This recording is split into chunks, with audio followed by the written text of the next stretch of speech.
Oke, Tan. Jadi apa nih yang bisa kita diskusikan hari ini? Kamu ada pertanyaan apa? Ya, itu yang saya mau tanyain tuh tentang isu putu loncat itu, Pak. Nah, Hmm, kan berdasarkan dari situ saya sendiri kan saya juga bukan yang lama banget dalam satu perusahaan. hmm, Nah, gitu. Kadang tuh saya mikir, apakah kadang saya susah nyari kerja tuh gara-gara mungkin orang tuh lihatnya mungkin karena kurang lama di perusahaan itu dan di posisi itu.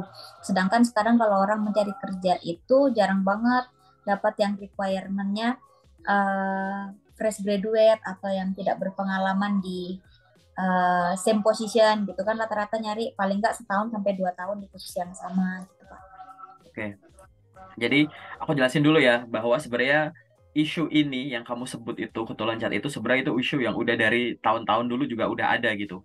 Dan aku mau Ya, bilang bahwa kita nggak bisa langsung ngejudge orang ini kutu loncat nih, ini nggak cocok nih dan lain-lain. No, ini bener-bener case by case kayak gitu, case by case. Oke.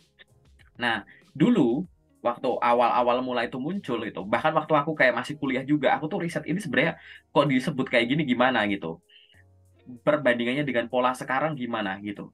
Karena dulu yang namanya durasi bekerja, oke, durasi bekerja itu akan relate, akan sejalan gitu ya dengan skill yang dimiliki, pengalaman yang dimiliki, impact yang diberikan. Oke, gitu. Dulu tuh kayak gitu. Jadi durasi itu akan sejalan dengan impact, durasi akan sejalan dengan kemampuan, kayak gitu. Sehingga orang akan dianggap mampu kalau sudah ada di lebih mampu dari yang lain ya, berdasarkan lamanya bekerja. Lebih loyal daripada yang lain kalau dari lamanya gitu. Lebih memiliki skill lebih banyak kalau durasi bekerjanya lama. Kayak gitu. Itu definisi konvensional yang dulu. Dan makin ke sini gitu ya, kondisi itu memang masih berlaku. Tapi kan kita ada di era yang era VUCA gitu ya. Mungkin kamu udah tahu istilah VUCA itu sendiri gitu ya.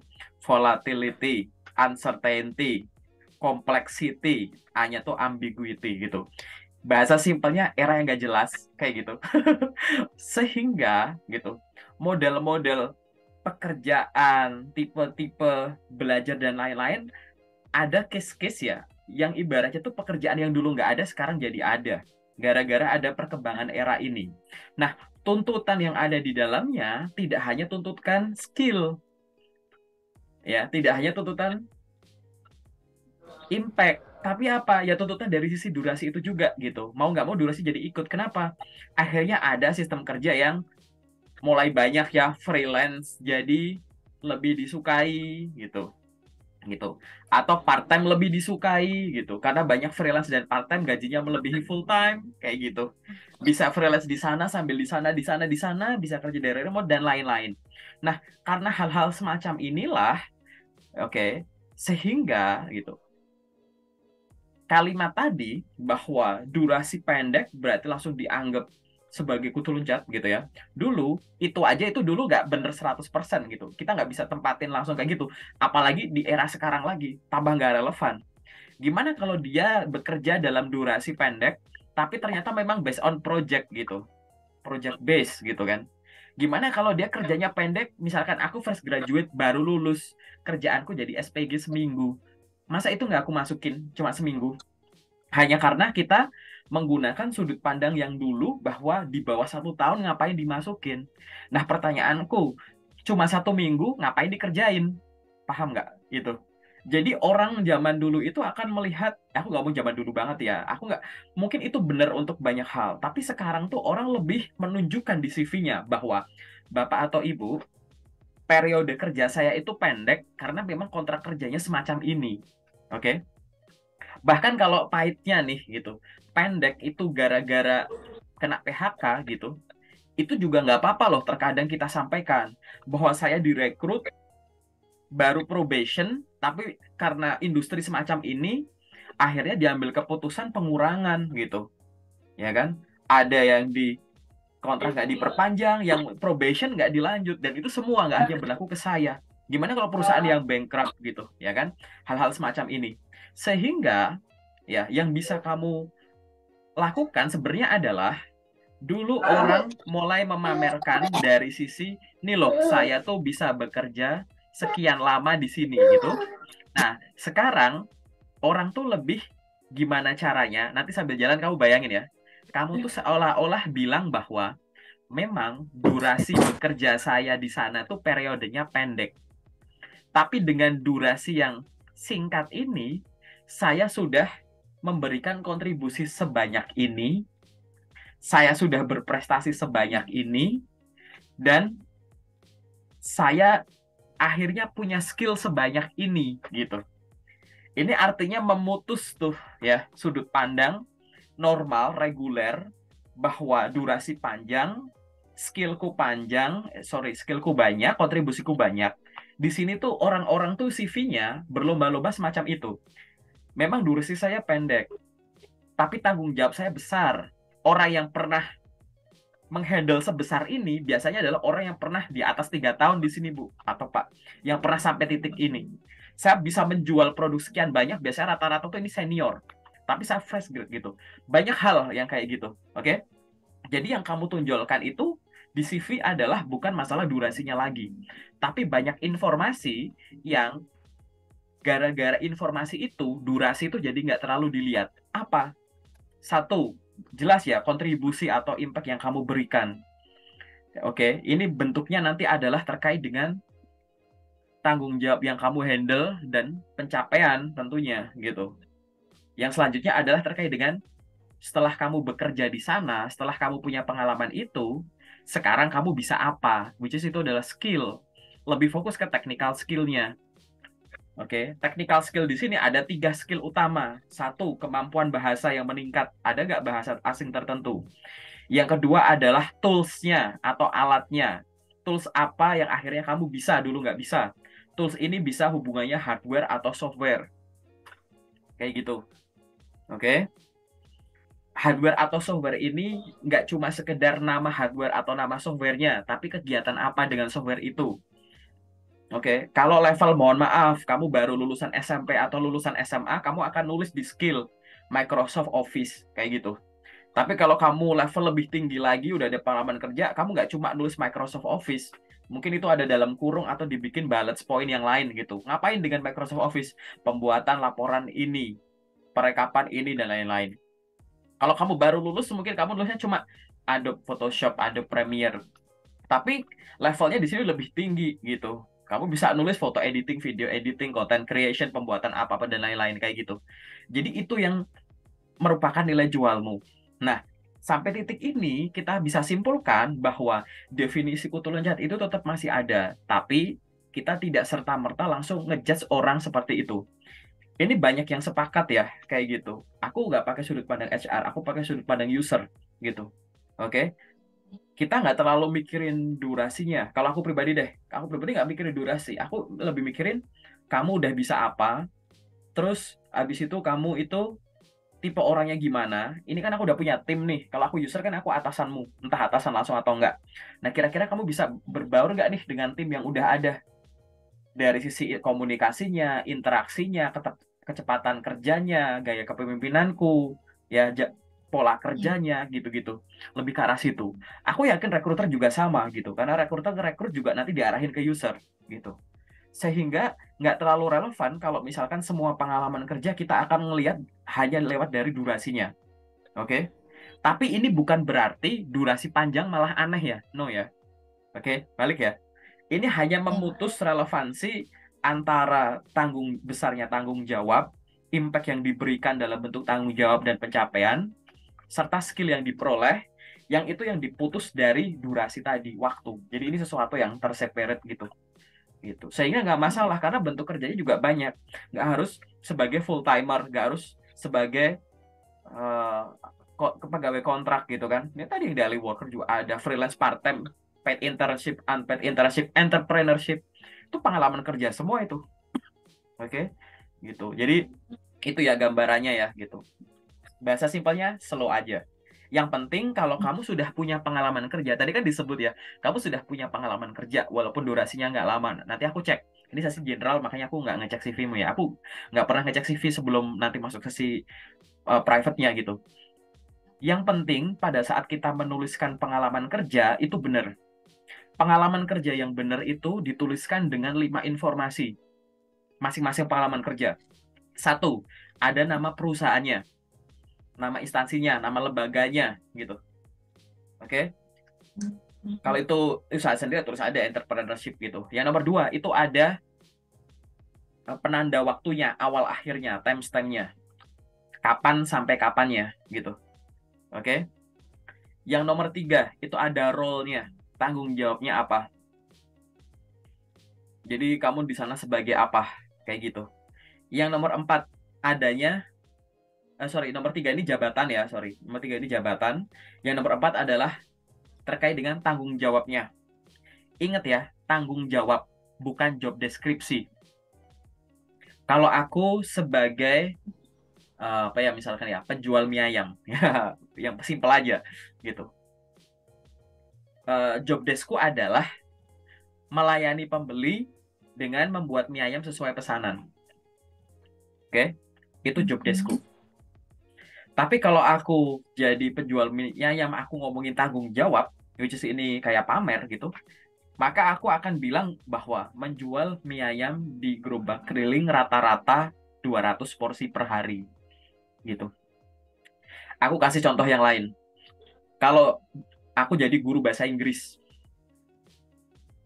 job deskku adalah mengajar pelajaran bahasa Inggris ke siswa. Oke. Kalau aku nulis itu sebagai tanggung jawab dan itu yang harusnya ditulis di CV gitu, maka aku nggak bakal nulis mengajar pelajaran bahasa Inggris ke siswa. Tapi aku akan menulis apa?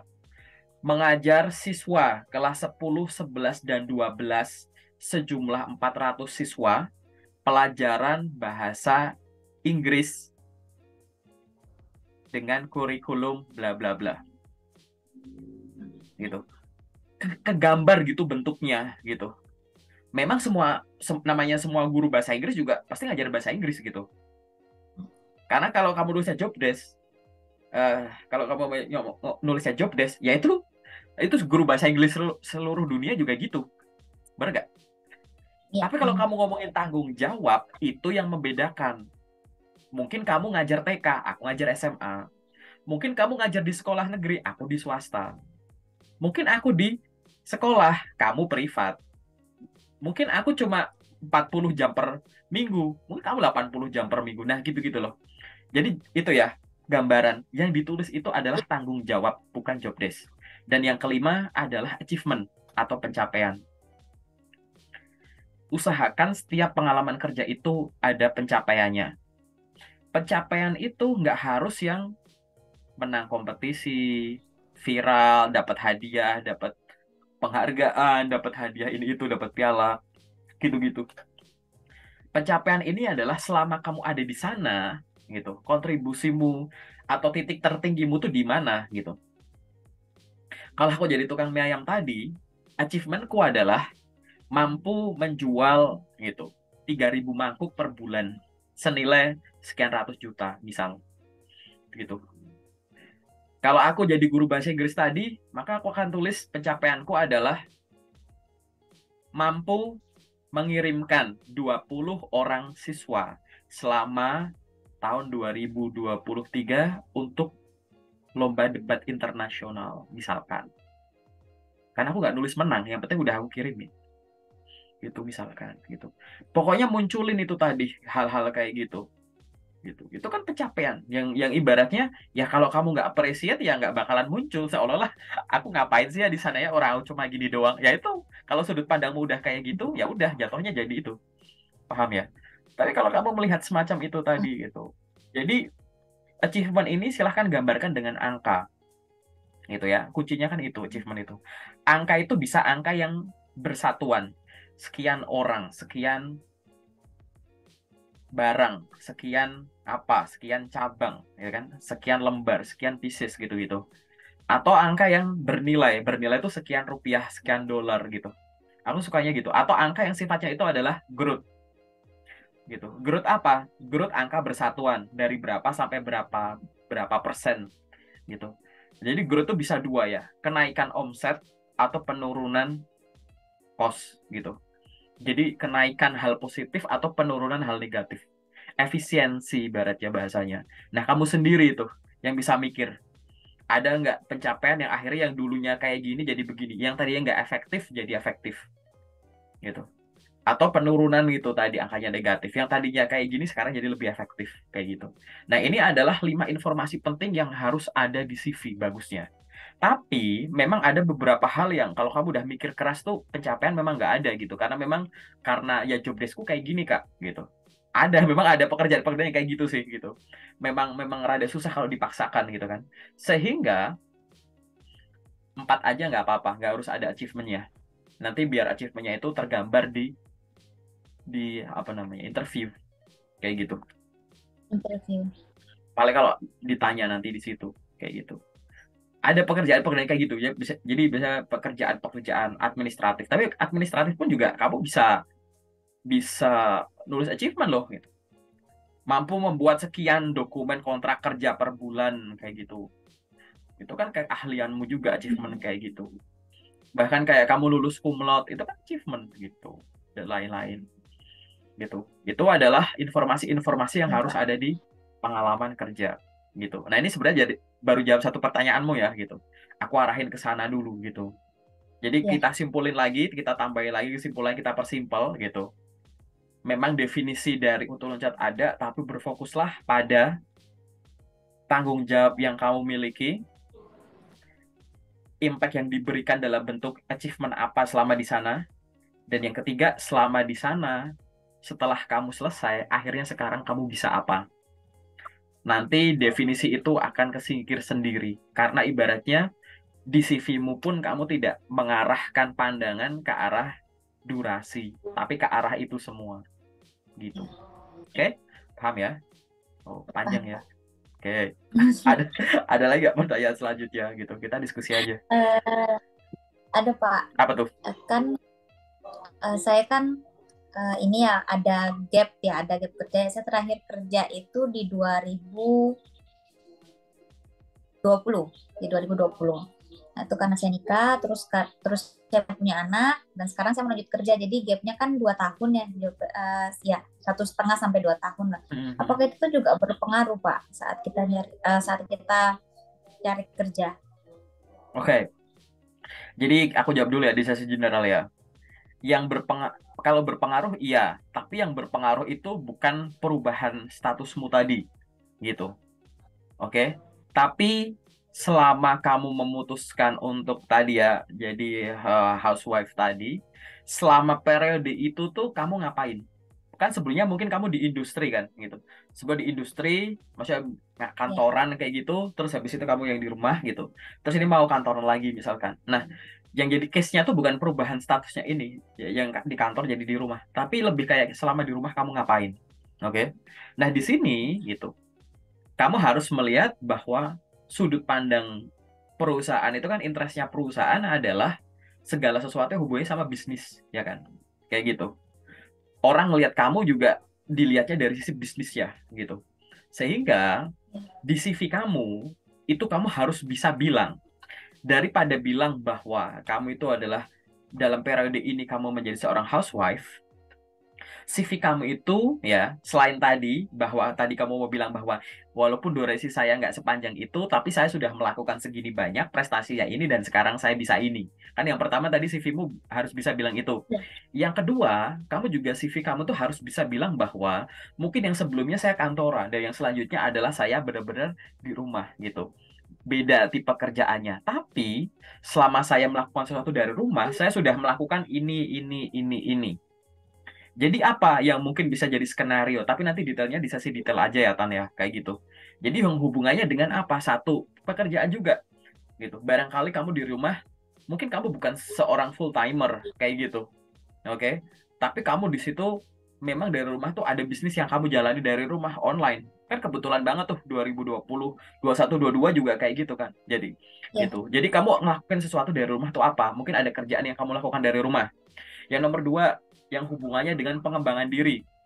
Mungkin kamu ikut kursus ini itu, pelatihan ini itu, seminar ini itu, dan lain-lain gitu. Pokoknya kegiatan-kegiatan yang yang ibaratnya tuh memahalkan diri gitu. Oke, nanti ke depannya, dan aku yakin itu kamu udah ngelakuin, nanti di sesi detail kita bahas. Nanti ke depannya, pada saat kita ada gap semacam itu, jangan pernah biarkan gap itu kosong ya. Kosong itu, maksudnya tuh bener-bener gak ngelakuin apa-apa. Kenapa?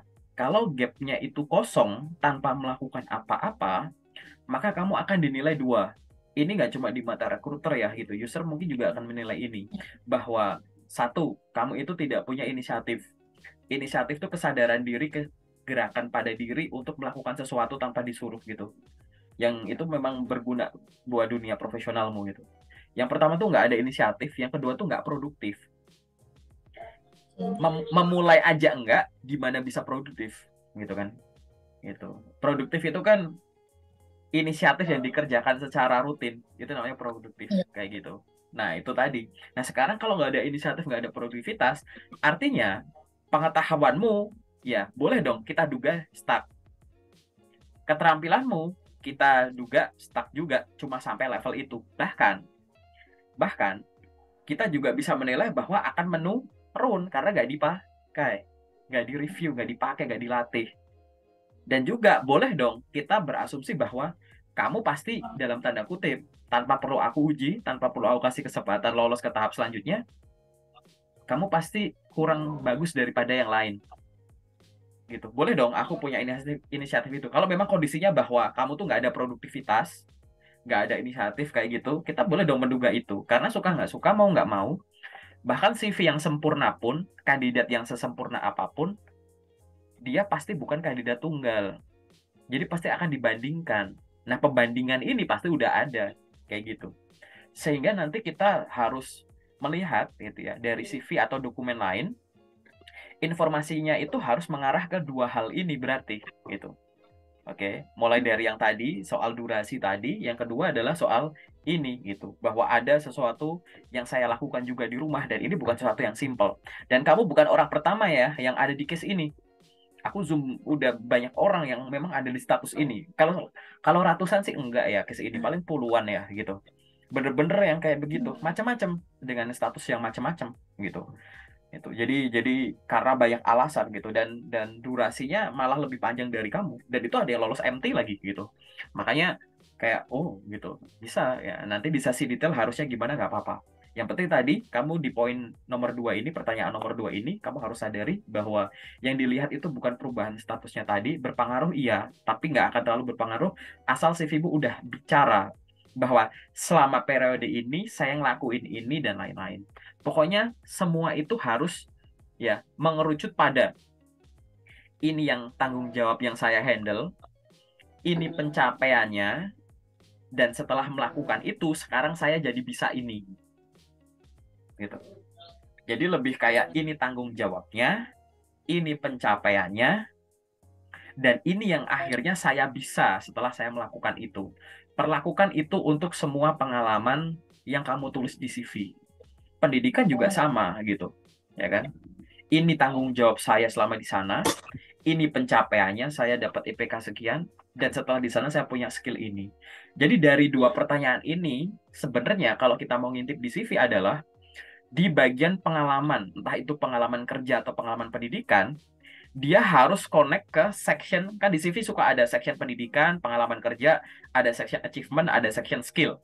Yang kamu tulis di pengalaman, entah pendidikan atau pengalaman kerja, dia harus connect tuh, harus relate ke bagian achievement. Tapi dia juga harus relate juga ke skill. Banyak orang yang nggak nyambung.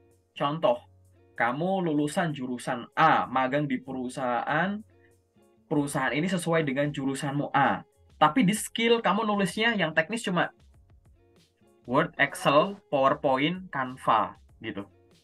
Jadi kalau aku definisikan dari yang tertulis kan seolah-olah kamu sekolah tinggi-tinggi, magang di tempat keren, jurusanmu juga susah, tapi yang kamu bisa cuma Microsoft Office sama Canva gitu. Itu mah nggak urus ngerekrut kamu, anak SMP juga bisa, paham nggak? Gitu.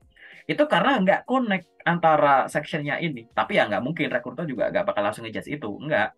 Cuman kalau kita pakai logika penulisan, maka pengalaman, achievement, dan skill itu harus relate, ya kan?